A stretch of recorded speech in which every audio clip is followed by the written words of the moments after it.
Hey, good morning, all. Good morning, good morning. Welcome to the Common Good Podcast. It's Friday, May 13th, and today we're going to show you an interview that I conducted yesterday with Elisabeth Kraus. Elisabeth has been a guest on this live streaming podcast before. Elisabeth tells about her own experience with having to have two abortions that saved her life and were heartbreaking and heart-wrenching. And we feel like these conversations are extremely helpful and important because they put a face and they put a real story behind the politics. We talk about this a bit in the interview, that you hear a lot of people say, well, we should have an exception for the life of the mother, but sometimes people say that as if that's kind of just a hypothetical. Well, it's not a hypothetical, and it certainly wasn't for Elisabeth. She shares her story. She wants to share these stories publicly. She wants you to share this story. So if you will share it, we would really appreciate it. She wants to get the word out. And I think you're going to feel very drawn in by her not only personal story, but how she broadens that out to an understanding of what it means to the other 26,000 women who've had to have some kind of emergency abortive procedure to save their own lives. It's dramatic and it's heart-wrenching stories. And for someone like Elisabeth to grant to us the gift of being able to hear that story as she tells it. Here's her. Here's the interview we had with her, and she'd be glad for you to reach out to her. So please do. And thanks for being a part of the Common Good Podcast. And here's the conversation with Elisabeth. All right. Hey, friend. It was a year and a half ago, I think, that we talked about the role that abortion plays in our society and how we were looking at it. And you told your own story on a couple of our conversations here, and it was very powerful. It's meant a lot to a lot of people. So thanks for sharing that. And now we're a week past this leaked document from the Supreme Court indicating that they're going to not only limit some rights to abortion, but are going to overturn Roe versus Wade in its entirety if what they've leaked is actually what the ruling ends up being, which means that you're going to have a different rules and laws and ways that people can or cannot access abortion all over the country. And Elisabeth, I'm just really interested in how you're thinking about that. As we were talking just a moment ago, you were saying it has great implications for you thinking about your own past. And so how are you doing with it? What are you thinking about? Yeah, I think we live in a really weird time. And I think it's important to preface all the conversations around what's happening sort of with two things. One being, I think it's important for women to understand that currently, right now, today, abortion is still legal in the United States, which means if they need care, they can still get it. I think this ruling has not been officially made. And so I think there is a population of women who thought it had been and kind of panicked. Yeah. And so I think it's important to understand that currently where we are, abortion is still legal and accessible to people who need them. That's premise number one. I think the other important premise that we need to go in understanding is that for the pro-choice community, especially someone like me who is a person of faith and pro-choice at the same time, the question here is not really a question of when does life begin. That is a big question that nobody has answered adequately, that varying religious traditions view very differently, that current medical precedent doesn't really support the notion of life beginning, at the first sign of a heartbeat, et cetera. So the question for people like me, someone who's pro-choice and a person of faith, is not a question of when does life begin. I can't answer that. No community can answer that in a consistent way that is verifiable and proven and data-driven. The question then becomes, what do we believe is a person's obligation with their body? In other words, currently, if somebody is in need of a kidney that happens to match my kidney type, I cannot be legally compelled to give my kidney away. I cannot be compelled to give my body to another person without my consent. I have to knowingly and willingly consent to any medical procedure that requires me to use my body to support anybody else. That is the question for me. It is, I don't know that we can ever adequately answer when does life begin. There are too many perspectives there. The Jewish tradition has long argued that life begins at breath, the first breath taken. So we're never going to get there. We're never going to agree on that. So we have to, I think, put that question aside, which I don't know that we can put that question aside, but I think we need to in some senses, and really tackle what is the actual question. Can we as people be compelled to use our bodies as life support for others without our consent? I think that's a really slippery slope. I don't think that anybody should be compelled to use their bodies for medical purposes without their consent and without the knowing conversation between that person and that person's doctor. It's nobody else's decision how my body is used. And you're saying that when a person has to continue a pregnancy, and the argument is you're continuing the pregnancy for the benefit of the fetus, that starts to cross a line for you that says, hey, you're actually, even if you want to claim some sort of personhood to the fetus, which, by the way, very few people do, almost no one. There's an understanding of the difference between embryos and fetuses and human beings. But you're saying that for someone to put that obligation on you, that's not something you can do without the person's consent, and that if abortion's not legal, and it's not legal for the purposes that have been stated, it's essentially that. Is that what you're saying? Yep, I think that is in my mind, the legal question. The precedent that we're setting is, can we compel people to use their bodies for medical reasons without their consent? I think that's a slippery slope. I don't think that is, though, the ethical question that we face when we talk about abortion and we talk about access to abortion and abortion rights, abortion as healthcare. For me, in my situation, and I told my story before, so I won't reiterate. But it would be good for people who maybe haven't listened to that interview yet to know a bit of your own story, because when some people hear abortion as healthcare, that for them is a big distinction between abortion as healthcare and abortion as birth control. Correct. And so many states that are going to have trigger laws or are going to put in place laws that restrict abortion will restrict it, even in situations that would have affected you and your own well-being. So I think your story would be really helpful to remind people. Yeah. So I have been pregnant 4 times in my life. 2 of those pregnancies ended with the need for a medically required late-term abortion. And the story behind that essentially is, my sons, my twin boys had something called twin-to-twin transfusion syndrome. All 3 of them were very wanted babies. I was married. I was a professional teaching at a university. I was a Christian. I paid my taxes. I was, for all intents and purposes, a good, productive member of society who had access to contraceptives and birth control.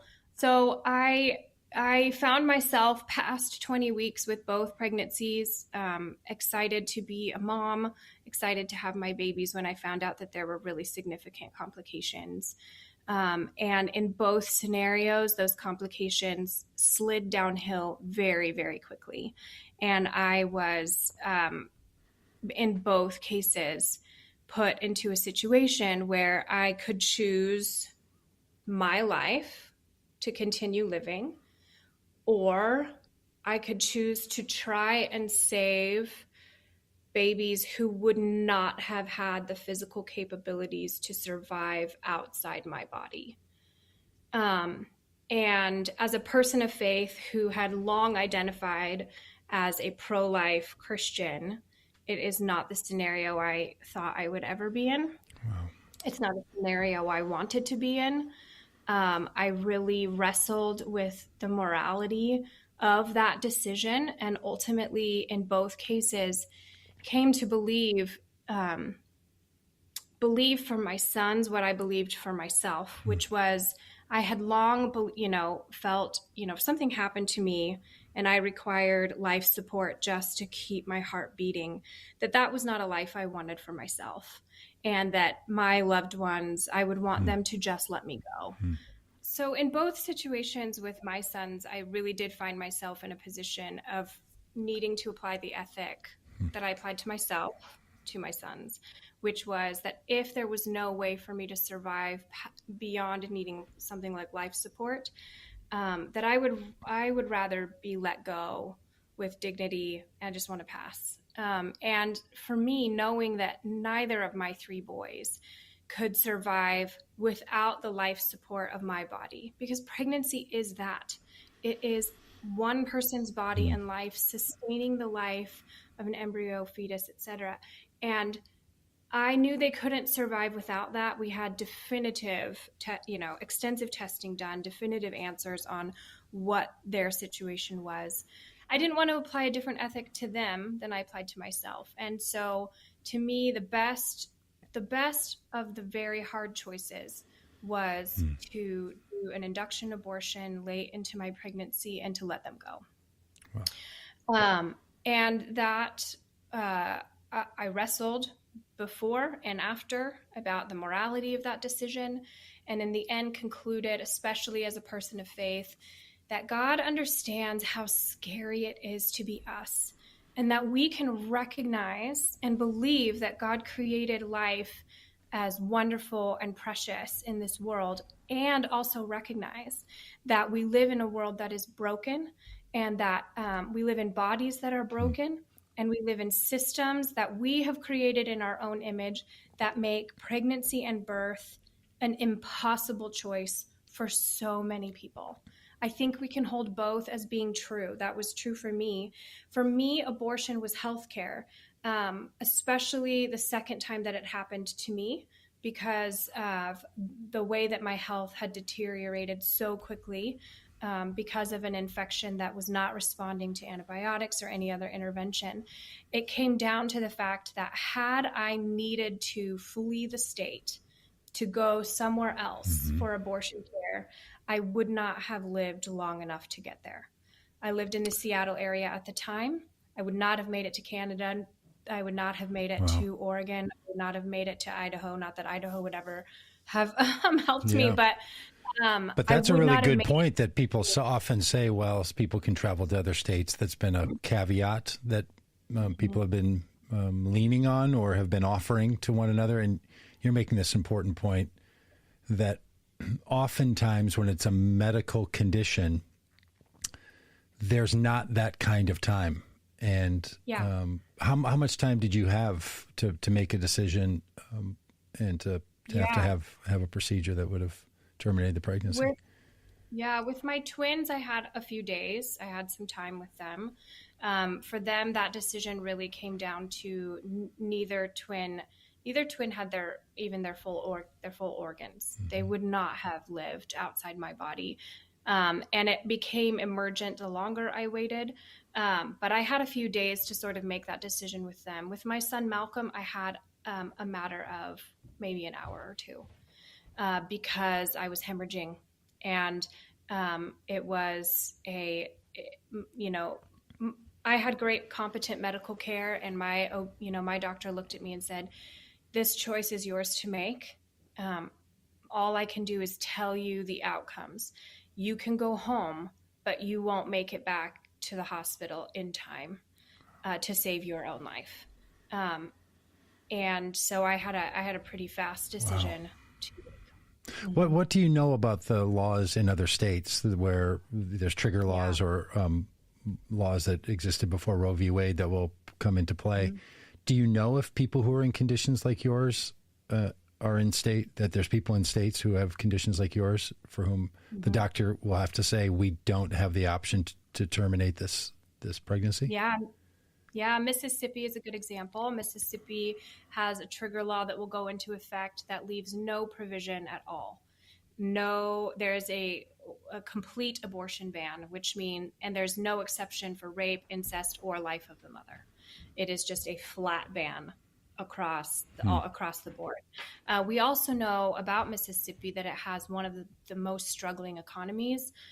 It is largely populated by Black and brown people who have been dealing and working within a legal system that is completely working against them and their quality of life and their access to basic freedoms, basic health care, basic living wage, childcare, etc.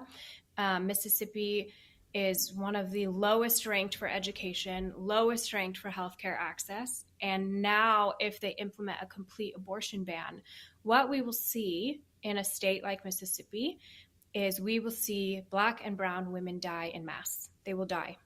They will just die because nobody will be legally allowed to help them. Many of them do not have the resources to get somewhere else. And in a situation like mine, if you don't have quick resources and quick travel and quick all these things, you will just bleed to death, or you will try to take matters into your own hands. There's a large kind of joke about hangers in back alleys. Yeah. That's not a joke. That happened.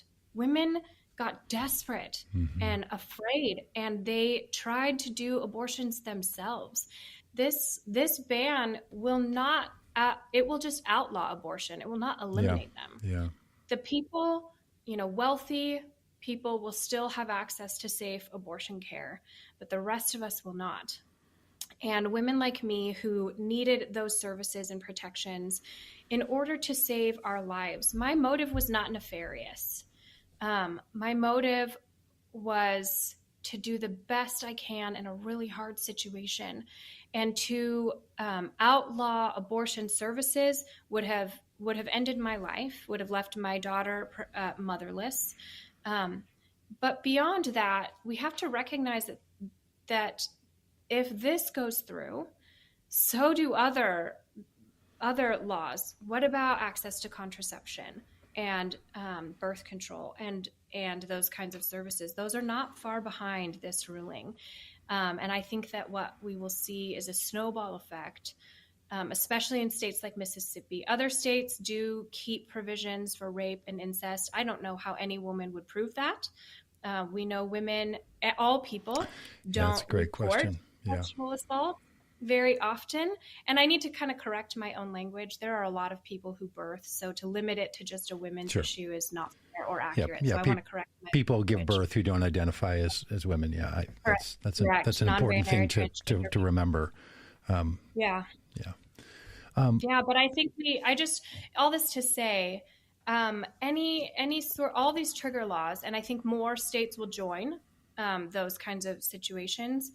All of these trigger laws that go into effect, the ultimate result of those laws in states like Mississippi and states where they tried to leave a provision of some sorts, most of which I think is pandering. I don't think it's actually practical. I think what we will see is people die. Yeah. In fact, I know that's what we'll see. It's not speculation. That's what happened before. Do you happen to know, like in Mississippi, and I guess we should talk to somebody from Mississippi, but maybe you know this, they have very currently, while abortion is still recognized as a constitutionally protected right, which is just to note that we live in such a peculiar time where we're going to go from a moment where people have a constitutional right, and then at some point, the Supreme Court will say, you do not have that right. You used to have it, and now you don't. The fact that the Supreme Court's going to allow that to happen is something that's going to have deep ramifications through our legal system and for a long time. But currently, people have the right to an abortion, but abortion's very limited in a place like Mississippi. There's, I don't know, a handful, if not less, abortion clinics. So the numbers are already very low. But if someone there in Mississippi has a condition like yours and they go to the hospital and they have to have, their life is in jeopardy if they don't terminate this pregnancy. In Mississippi currently, are there doctors and so on at regular hospitals who can perform those procedures who don't perform the other kinds of abortions? So even though abortion access is down, if it's life of the mother issues, are they available, and are they currently doing that? Do you know how that works? Yeah, in fact, I think one of the scary implications here is what do we do with women who have miscarriages? Because if a woman goes into the emergency room right now and is bleeding, there is no heartbeat, but her body, for whatever reason, is not ending the pregnancy, even if the viability of the fetus is zero. In other words, there is no heartbeat. That fetus has passed already. But if her body is not passing that fetus, then that is still legally an abortion. So what are we going to do with women who go into the emergency room with viable medical emergencies? I am having a miscarriage at whatever rate, or whatever time within their pregnancy. And that happens in emergency rooms across the country all the time. And there are medications that can help a woman to pass. There are procedures like the D&C procedure, which can help the tissue to pass to keep her alive and safe. If those procedures become outlawed, even women who were not seeking abortions in sort of the way we think about it, as ending a viable pregnancy, which not all pregnancies are viable, but let's, for argument's sake, those people will die too. Those people won't be able to get care. For people who have ectopic pregnancies, what do we do with that?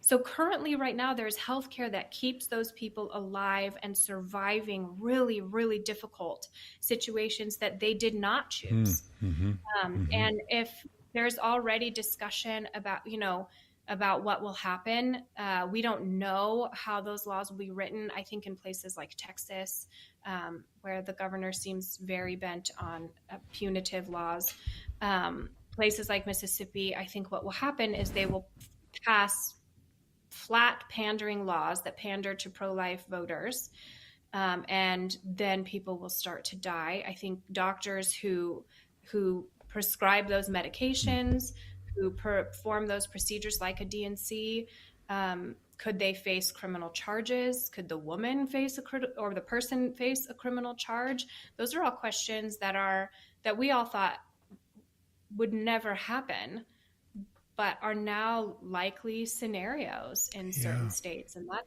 really scary. And I think you're bringing up a really important piece of all this, which people mention when they say, what about situations where a person became pregnant against their desires or were sexually assaulted, and the life of the mother. And just to be frank, a lot of people, in my opinion, they say that, what do we do about the life of the mother? But they really don't think about it. I think they basically say, you're talking about some obscure, situation that's not what this is about. Let's just be, let's be clear. I've heard pro-life people talk about, let's be clear. That's not what any of this is really about. This exception of, women not being able to give birth because their own life is in jeopardy. I mean, come on, that kind of attitude. But you're someone for whom not only was that your circumstance on one occasion, it was your circumstance too. And there are many people who have started to share their stories about this, about how impactful it is. But in addition to that, this important point that you're raising is abortion bans are not just going to say a person can no longer access something they used to be able to access. It also means in some states that doctors no longer have a medical option available to them. Correct. And that is that's part of this long conversation. You did such a great job the last time we talked, and if people want to watch that video, they can find it in our playlist. But describing what was going on in New York and why there had to be exceptions made in the law to allow women to terminate pregnancies, that then gets recast and retold as, oh, these people want someone to be able to terminate a pregnancy right up to the point of birth. Right. And so it's been very confusing. Yes, that's right. There are not laws that allow that now. That's right. I live in Washington State. Washington State is notoriously blue. And our state and our governor has done a really wonderful job of protecting a person's right to choose what happens to their body. But even in Washington State, past 24 weeks, there are significant legal hoops to jump through if you need to end your pregnancy. Now, recognize nobody is staying pregnant that long and then just willy-nilly deciding, oh, I don't want to do this. Right. If someone has chosen to stay pregnant that long, that is a fetus, potential child that they wanted to have, and the need to end a pregnancy late into the pregnancy is always for medical necessity. And we already have legal hoops to jump through past 24 weeks. There is not this, there's a perception that, oh man, a person could end their pregnancy at 40 weeks. No, they can't. Right. That's not happening. It's not legal now. And really deciphering between the propaganda that's out there and what is really true has become increasingly more difficult. And so that's why I think it's important for people like me to say, look, here's what actually happens in these scenarios. I was treated with dignity. I was treated with respect. I was given much space to make the decision that was right for me. I did not have pushy medical providers just itching to perform an abortion. My doctor cried with me, and we sobbed over the way that this had gone. This was not what anybody wanted. But I am so thankful that I lived in an America and in a state that did not determine my medical care was not determined by politicians in Washington, D.C. My medical care was decided by me and my doctor. And I am endlessly grateful to be alive today, to be able to tell my story. I think we are on the brink of a future where that will not be the case for so many birthing people. And I do not believe that that honors God. I do not believe it honors the life that we believe God created. And I do not believe it has anything to do with the notion of abortion being murder.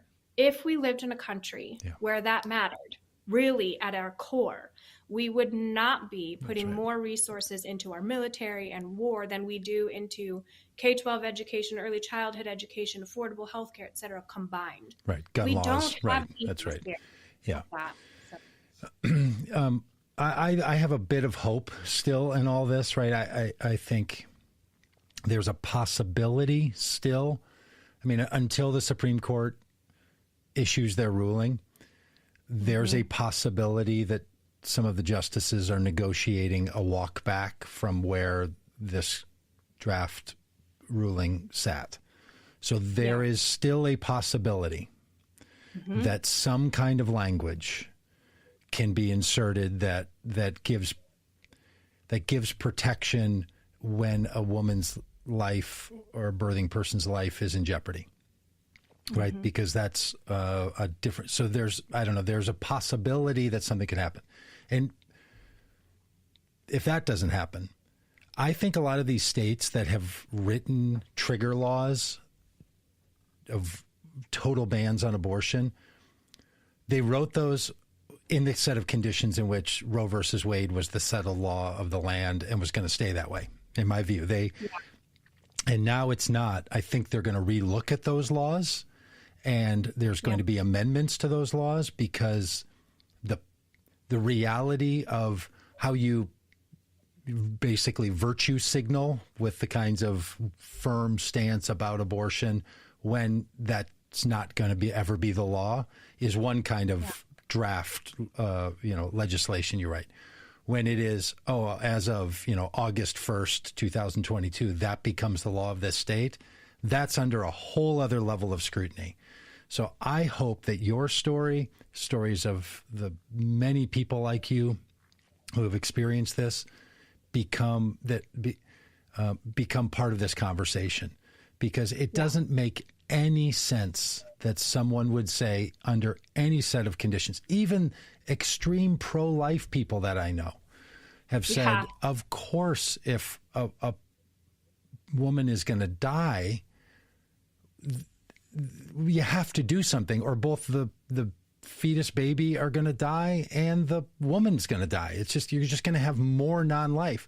Now, I know there are some who say you should just run the risk, let God have at it, all the rest, sort of non-interventionist totally. But that is, I don't know. Do you have any hope that people in these states that have written laws while the conditions were such that they never thought they would be in place, and they were communicative of a different storyline, that they're going to moderate those? I mean, I know you don't know anything. You're a professor, but you're not a law professor, and you're certainly not, a Georgia and a Mississippi and a Louisiana and a Texas, Arizona, Michigan law professor. But do you have a sense?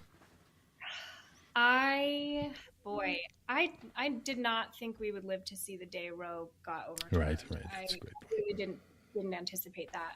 I knew it was a risk. I think anyone who didn't know it was a risk probably wasn't paying attention. So I think all of us who speak, publish, write in this space sort of knew it was always the end goal, right? The end goal was to, for these political operatives, was to overturn Roe. I'm not sure I imagined it happening.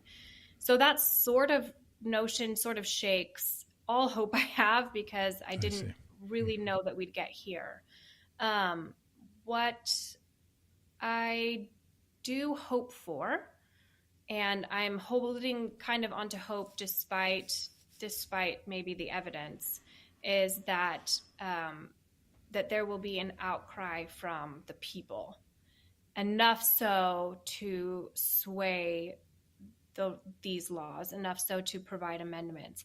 But look, let's also be honest. My situation is rare. There's probably about 26,000 women a year in my situation in the United States. There's probably more. If we count all the women who have miscarriages and need to go into the emergency room, we're talking millions and millions and millions of birthing people every year who need that. But situations like mine are more rare. They're not absent. There are thousands of women, tens of thousands of women and people in my situation. But the vast majority of people who seek abortion care do so not necessarily for life of the mother situations, but because we have created a system that has made it impossible for them to birth their baby and care for their baby.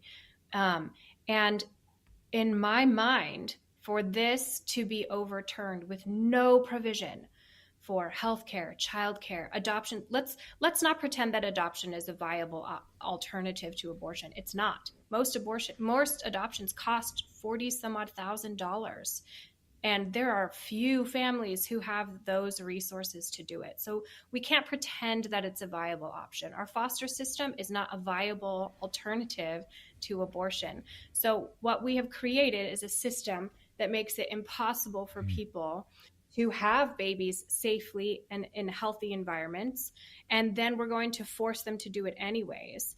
And in my mind, what I hope happens is that the accountability that these politicians are faced with is just that you have created a system that forces people to give birth into a world that cares nothing for that baby post-birth. I think the unborn are a really convenient group to advocate for, because the only person who has to take responsibility for that unborn life is the pregnant person. After that baby is born, there are no or very limited resources to make that life possible. And so, do I think that they will add amendments to these laws? I certainly hope so. I don't think that they will in some states. I think some states will and other states really won't. I don't know that I have a lot of hope for Texas or Mississippi, for example. But what I do believe will come around is the accountability from birthing people and from communities that begin to say, our foster system is overrun. There's no resources. We don't have people to adopt all these babies. There are no resources. People are dying in back alleys. There's no affordable health care. I believe that doctors will likely, if it becomes illegal for them to participate in this kind of health care, I think that there will be doctors who do it anyways out of a moral and ethical obligation to save that person's life. And I have good friends and family who are in the medical profession and who are saying we're ready. We're ready to do it anyway. I think you're onto something. I think even in Texas, if women, and I don't know what the trigger laws are in Texas. Do you know? Does it not give an exception to the life of mother? I believe that it's an exception. I do not think that. And I'm not sure, so I'm probably speaking out of turn. I do think that there are a few exceptions within Texas, but That election this term for a new governor is really important down there. Yeah, really matters. And the pressure that's going to be put by, the Baylor hospital system and by the Methodist hospital system in Texas, when doctors are saying, we've had 3,000 women that we could have saved their lives a year ago and we lost them because of this law. That is going to become a political issue that is untenable. Like when you have laws that just seem to be in such opposition to the healthcare system and the general welfare, it's going to become a pretty significant issue. And I think it's going to. So I'm just going to prognosticate for a moment here about what I think is going to happen. I think that, Ruth Bader Ginsburg was famous for having said she wishes that abortion ruling from the Supreme Court had not been the Roe versus Wade case, but other cases. There were a number of them on the docket when Roe versus Wade came to the Supreme Court.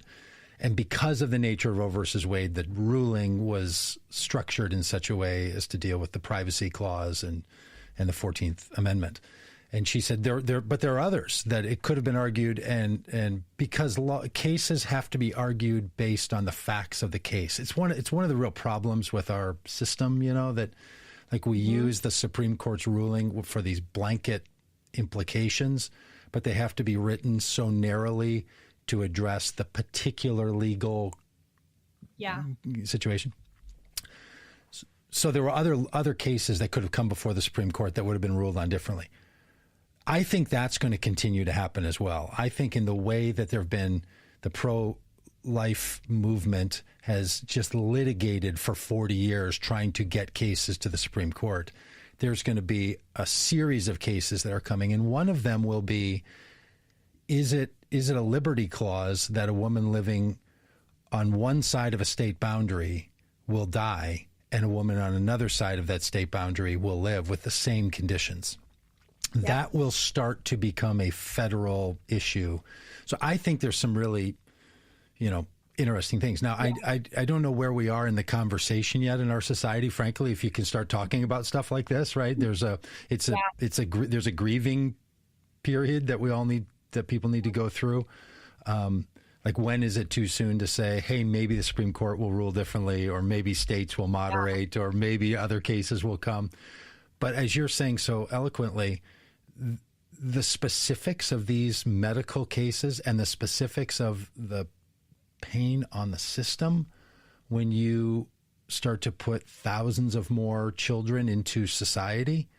The pro-life movement has been yelling literally at people, including me and maybe at you, when you're out in public and you're talking about politics in this world and so on, and they'll yell, "What about the babies?"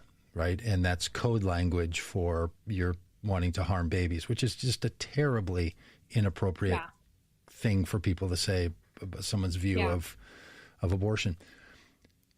But now we really do have to ask the question, what about the babies? So, okay, every state that now, wants to protect life, what about the babies? Is there prenatal work? Is there postnatal work? Is there, are there programs that can be helpful? What do we have some obligation to one another in a different way?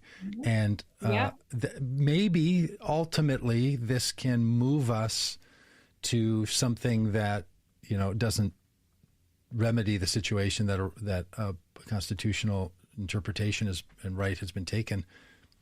But maybe something good could come from all of this in these states where people actually have to work to now consider some things that they didn't consider before.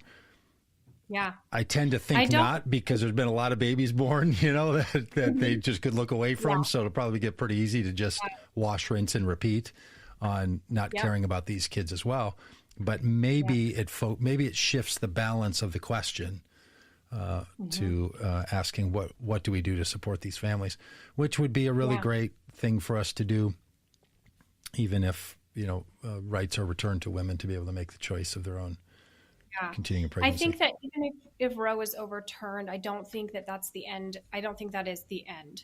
I do believe that all of these laws within these trigger laws within states will be challenged all the way back up to the Supreme Court. And just like you're saying, on different kind of different premises and asking different questions. So could it be that Roe is overturned? I do think that that's likely. Do I think that that will be the end of abortion? Certainly not. Do I think it's the end of legal abortion? I don't think so. I do think that that decision could be made again, like you're saying, on a different case under a different premise. The question for me becomes how many people have to die in the process, and how many babies will be born into terrible situations that our system simply does not want to sustain. It's not that it can't. We could do better. We just don't. And I think that is going to be really telling. I don't think that the overturning of Roe will be the end of it. I think it will be just the beginning of challenge after challenge after challenge. The question being, how long will that take and how many people will die in the process? I'm not sure. I do think that it's so important for us to center the conversation, just like you do so well, on what is the common good for as many people as possible. And I am really, I am saddened by where we are in this process. I'm not surprised. I'm saddened. I'm grieved. I am worried about what will happen to people like me. I think all birthing people should be very aware of what's coming, enough to have the wisdom to say, do I need to get my birth control managed now before that comes into question? Do I need to make some decisions about my body now while I can before that comes into question? I don't think it would be alarmist to say, if you're thinking about birth control, now's the time to go have that conversation with your doctor and get that managed for yourself before that becomes more difficult. So, I have 3 daughters, and I wonder very much about the world that we are creating for them and how safe it will be. And I don't think it's the end of legal abortion in this country. I do think that could be decided on a different case. I just don't know how long that will take and what the collateral damage will be in the process. Yeah, so well said. Well, Elisabeth, thank you for sharing your story. It is so helpful to literally and metaphorically put a face on people who have to deal with these issues. And when someone says, well, what about the life of a mother? There are many people who have faced this, and they don't always talk about it as publicly as you do. And it's a real gift that you're willing to, so that people feel and know someone for whom that's been the case. And thanks for being part of all this conversation that we want to have around here on a regular basis, and for being willing to share. Thanks for having the conversation. It's really refreshing as a birthing person to see men involve themselves, because they are largely absent from the conversation. We aren't talking about, hey, if life begins at conception, does child support, life insurance, all of those questions come into play. And so it's really refreshing to see men begin to involve themselves in something that does impact them, but that they have largely been absent from. So thank you. Well, thank you. That is a very interesting point that I haven't heard anyone else mention, that if there becomes a legal standard that now in a state that this is now determined as a viable life, then does paternity begin at conception? And is a person financially responsible for the well-being of that child financially before birth? Yeah. Have you heard anyone else talk about that? Do you know if that's a thing that's in the parlance? Are people raising that?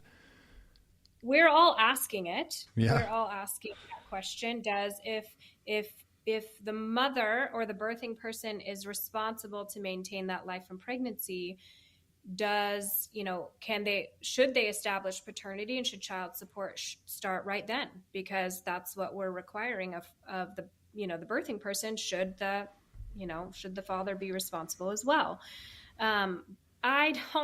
The reality is that the same politicians who are pushing for the overturning of Roe are the same ones who continuously fail to hold men accountable for anything. So I don't have any hope that will start. or that will get any traction politically, but could it get traction within the court system? Could a birthing person say, look, you're forcing me to do this, and then sue for child support to begin as well? And could that go up the chain? I think that's likely. I hope it does. Yeah. That's going to make us ask some really, really hard questions. And I think, could a birthing person, if it's confirmed that that person is pregnant, could they take out a life insurance policy on that fetus? And if something happens, collect? I don't know. We're just going to kind of see what happens. Yeah. But again, the problem here is that the discussion has turned from when does life begin to, actually, that has never been the question. The question has been, can we compel people to use their bodies to save the life or potential life of another without their consent? That's a really slippery slope. And I'm not sure as a country we are ready to go there. But and the fact that 5 justices who were courted and curated and selected simply for a view that is out of the norm for other judges and from the general population about that question are the ones who've made this determination to say, well, that question, those questions that you've raised there, they have legal implications. So let's put that on the 50 states and the territories and the District of Columbia to figure that out. Let's not give guidance or suggest somehow that there's something inherent in what it means to be a citizen of the country and let it simply ride on the decisions made by state legislators or by courts at the state level. That idea that you just pass the buck on that, I know a lot of pro-life people have argued about the way Roe versus Wade was argued and put together. And even people who support Roe feel that way. They feel like it didn't adequately address the issues that needed to be addressed. It could have gone a different way. But now the question is going to be, does this have any legitimacy at all? That these are the people that are trying to make this decision. It's for sure a complex theological, complex moral, complex human experience. But that doesn't mean that it's better for a bunch of state legislators to figure it out. I mean, I love state legislators. I have two to three of them myself, as a citizen of a state. That's not what they're doing. They're not trying to, they can't. The idea that states, it's just better for states to figure this out is just such madness in its own right that I can't even, I don't understand how such serious people as these justices would say on such a deep, contentious issue, that's what we're going to do, and then have disparity all over. I mean, the degree to which you want there to be states' experiments with the United States, the idea that we're going to let this be different state by state is just makes no sense to my mind. It's also very telling that there is a female justice who is supposedly voting to overturn Roe, and it's telling to me that she was not the one chosen to write the opinion. It's a man chosen, a man who cannot birth, would not birth. This has no impact on this person ever. It's very telling to me that it was not assigned to the only justice who could and has given birth. It was assigned to a man who this issue would never impact at all. I don't think that that's a mistake. I think that is a pretty direct choice. And so I'm, again, once these opinions are written, they're circulated, the wording is changed. So the pessimist part of me wonders what sort of language would be or could be inserted to protect any paternal figure from liability or involvement at all. I am curious about that and worried about that, but we will see. If it's left to the state, the next thing that will happen is a big series of lawsuits against those state laws, and I think they'll head right back up. So until then, we have to really protect, I think, our conversations. I think we have to, this is a painful topic for people like me. It's a scary topic for birthing people. It's really scary for the transgender community, the non-binary community. And I think we are going to have to be very intentional in the way we converse with each other, that we converse with each other with dignity, and respect for the person, even if we don't have respect for the view that they have. Wow. I am having to speak slowly so as not to dehumanize those who believe differently from me. That is the only approach I have found that brings anyone to the table for a conversation, is to recognize you have beliefs that are important to you, and they're important to you for really good reasons, moral, ethical reasons. So let's talk about how those play out, because I think we probably agree on the premise of the question. We just aren't sure how to get there. We disagree on how to get there. And so the best thing we can do right now is we got to fight like hell. We got to speak up. We have to be vehement and clear in what we believe and why we believe it. We have to keep the argument centered on what the argument actually is. And we have to be very intentional in our language so as not to dehumanize those who believe differently. They may believe what they believe for just as personal reasons as I believe what I believe. And I don't think any progress is made in a screaming match. I do think progress is made around the table that says, hey, let's come with all this complexity and let's see where we land. Because most of the time when I tell my story and people go, yeah, but I'm not talking about you. Yeah. And I say, but you are, and here's why. They go, it's kind of the back up and go, crap, why now I don't know what to do. Right. And that's fair. I don't either. We could agree on that. I don't know how we move this needle forward with dignity for life, with the desire to make birth as possible and safe and wonderful for any person who chooses to be pregnant. I want to do that. I want to tackle the reasons that abortions are needed in the first place. And I want to recognize that in situations like mine, there's no way to fix all of them. So until then, let's work to make abortion safe, legal, and rare in all contexts, and really work to create the world that makes it possible for more babies to be born healthy, happy, safe, and well cared for. So Thank you, Elisabeth. Thank you for having me. Yeah, we'll talk soon.